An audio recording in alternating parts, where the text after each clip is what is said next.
भाजी. सो त्यासाठी मी 3 आलू घेतले आहे, जे बॉईल करायला ठेवलं आहे. आणि आता आपण तेल गरम करू. त्यामध्ये आपण काही मसाले आहेत जे फ्राय करू. लाईक असं मी एक मोठा कांदा घेतला आहे, एक टोमॅटो आणि खोबरं आणि थोडंसं लसूण. याला आता आपण तेलामध्ये छान फ्राय करून घेऊ.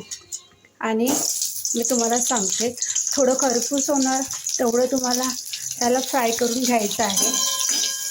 मी तुम्हाला दाखवते मी कशा पद्धतीने फ्राय करते सगळं मसाला. हवं तर तुम्ही कांदा लवकर फ्राय होण्यासाठी यामध्ये थोडं अर्धा चम्मच वगैरे तुम्ही मीठ टाकू शकता. त्याने कांदा तुमचा लवकर फ्राय होणार आणि खालती लागणार पण नाही.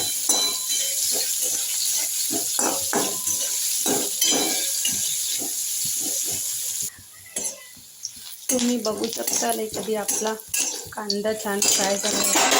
यामध्ये आता आपण खोबरं टाकू आणि जो लसूण होता तो पण टाकू आपण.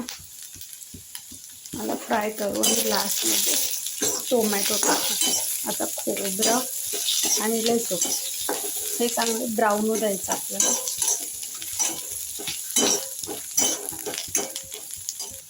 आता आपलं खोबरं वगैरे छान झालं आहे. त्यामध्ये टोमॅटो टाकू आपण आणि याला थोडं 2 मिनिट फ्राय करू. नंतर आपण याला मिक्सरमधून छान पेस्ट काढू. अगदी 2 मिनिटच द्यायचं आहे. टोमॅटोला जास्त नाही शिजवायचं आपल्याला, बिकॉज ऑलरेडी मसाला झाला आहे पूर्ण. सो आता आपण याला थंड करू आणि मिक्सरमध्ये लावून घेऊ. मी बघू शकता आपलं मिश्रण चांगलं थंड झालेलं आहे. आता मी याला मिक्सरला लावून घेते.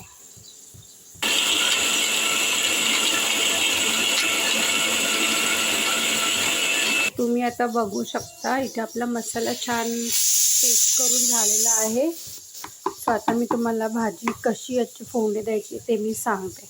मी काय काय मसाले टाकणार हे पण मी तुम्हाला दाखवते. आता आपले बटाटे छान झाले आहे. आता मी थंड होऊ देते. तेवढ्या टाईममध्ये मी ते पाणी गरम करायला ठेवलं आहे. हे पाणी आपण भाजीमध्ये यूज करणार आहे ग्रेव्हीसाठी. ठीक आहे. तुम्ही बघू शकता मी बटाटा छान बॉईल झाले. बटाटा साल काढले त्याचे आणि त्याला छान कट करून घेतले. आणि एकीकडे मी तेल ठेवलं आहे. त्याच कढईमध्ये मी तेल टाकलं आहे. तेल तापल्यानंतर हे चम्मच हे ना 4 स्पून तेल आहे. त्यामध्ये मी कढीपत्ता टाकते. छान कढीपत्ता छान फ्राय झाला ना, त्यानंतर त्याच्यामध्ये जो आपण मसाला काढलेला ज्यामध्ये ऑलरेडी लसूण पेस्ट वगैरे आहे. आलं मी टाकत नाही. सो त्याच्यामध्ये आपण थोडं जो मसाला केला पेस्ट ते टाकतो. याला छान आता आपण फ्राय करून घेऊ. मंद आचेवर तुम्हाला करायचं आहे हे. कमी लो फ्लेमवरती तुम्हाला छान खरपूस होण्यासाठी तुम्हाला मसाला फ्राय करून घ्यायचा. त्यानंतर आपण याच्यामध्ये मसाले टाकून टोटली आपण हे ग्रेव्ही छान फ्राय करून घेऊ. फक्त आपला मसाला छान फ्राय झालेला आहे. यामध्ये आपण अर्धा चम्मच हळद टाकू आपण. तिखट तुम्ही तुमच्या चवीनुसार टाकू शकता. मी याच्यामध्ये 2 चम्मच जे आहे ते तिखट टाकणार. आमचा स्पून बघा छोटासा आहे, त्यानुसार मी 2 चम्मच इथे टाकते. तुम्हाला जास्त तिखट हवं असेल तुम्ही जास्त करू शकता. आणि घरगुती आमचा जो काळा मसाला असतो, जो घरी पेस्ट असतं मसाला सुका, तो मी 1 चम्मच टाकणार आहे. आणि इथे अर्धा चम्मच मी हळद टाकणार आहे. बिकॉज जेव्हा आपण कांदा फ्राय केला तेव्हा याच्यामध्ये मीठ टाकणार आहे. बिकॉज कांदा फ्राय केला तेव्हा पण आपण मीठ टाकलेलं, म्हणून आता थोडंच टाकायचं. त्यानंतर मी अर्धा चम्मच इथे मीठ घेतलं आहे. आता याला छान फ्राय करून घेऊ. त्यानंतर आपण बटाटा टाकू. तेल सुटणार तसं आपण याला थोडं मिक्स करून घ्यायचं, म्हणजे तो आणखी चांगला तिखट वगैरे छान शिजणार. तर मसाला छान झाला आहे. आता म्हणजे आपण बटाटा होता ते बटाट्याला टाकून मिक्स करून घेऊ छान.